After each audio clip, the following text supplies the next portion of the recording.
it's terrible, you know, about just where math came from.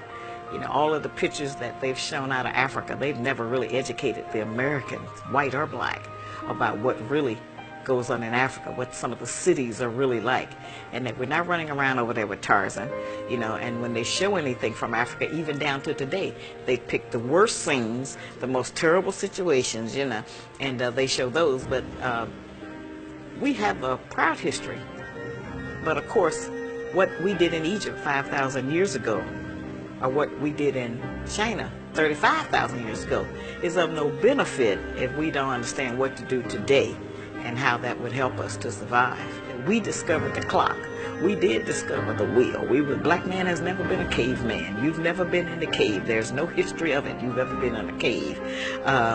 We discovered mathematics and the alphabet and writing and all of those great things that they have built a foundation on, that they came and got and took back to other countries. We don't know what Africa would be like without the white influence. We don't know what it would be like without the Rockefellers and De Beers and all of them. We don't know what Africa would have been like. We do know that there were greater places in Africa other than Egypt, which is the only one they let us know about. Concurrently and simultaneously during the Pyramid Age, there are great things happening in West Africa. But we very seldom. There are nations known as Dar-Tichet. Dar-Tichet is now, would geographically presently be located where Ghana is. We had the Nak culture, which is where we today would call Nigeria. We have the Monomotapan Empire in what today we call Zimbabwe. There are over 300 stone structures in southern Africa. And then you have that great structure in the great Zimbabwe that shows a direct relationship to the Grand Lodge of Luxor in Egypt. You have Puanit, which is in today's Somalia, Ethiopia. You have the Kush empires that are simultaneously happening.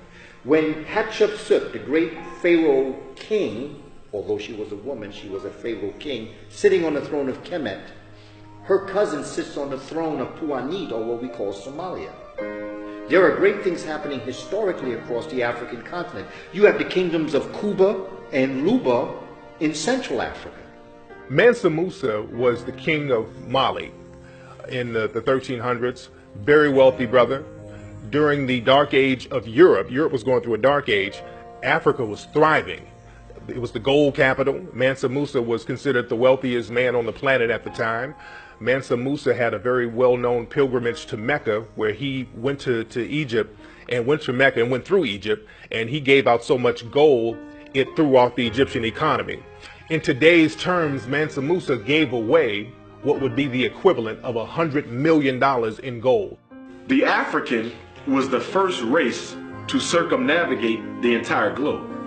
All over Africa, all over the world, the peoples of color that they call Africans, Alpha-Belanians, we were all over the world. So to say that in Ghana they had the Ashanti, they had, I mean, all over, we had powerful dynasties, so innumerable we couldn't even name them. Because remember, we had hundreds of thousands of years, and that's the secret. They cut us off at 6,000 because anything beyond that they could say is mystery. They could say is myth. So when you control the information, which is essentially what they've learned to do, under the Vatican they have about 6 to 8 miles of storage space that have all of our artifacts, and the Virgin Mother being black, all of the faces. We have to take apart the layers that are actually constructed in the lie. They're layered. For instance, you have a discipline in academia called Egyptology. Now, what is Egyptology? They say, well, it's the study of Egypt. Well, no, it's not the study of Egypt. Egyptology was created by the Vatican in order to make sure that there was a screening mechanism in place to explain away the truth that was being excavated every year, that kept giving them proof of who the ancient Kemites were. So Egyptology and Egyptologists are essentially agents of this information. Where else do you see a society, a people, and a way of life actually become a science? unless you have specific purposes to make sure that the information that you are gathering on those people are given the proper perspectives to maintain the lie. So you don't get an Americology, you don't get Europology, you don't get Russiaology. Richard Pryor, right? When he had his special back in 1977, there's a scene. They only allowed him to do 5 shows. In fact, they were rather ignorant because it took them 5 shows to realize what the brother was really doing.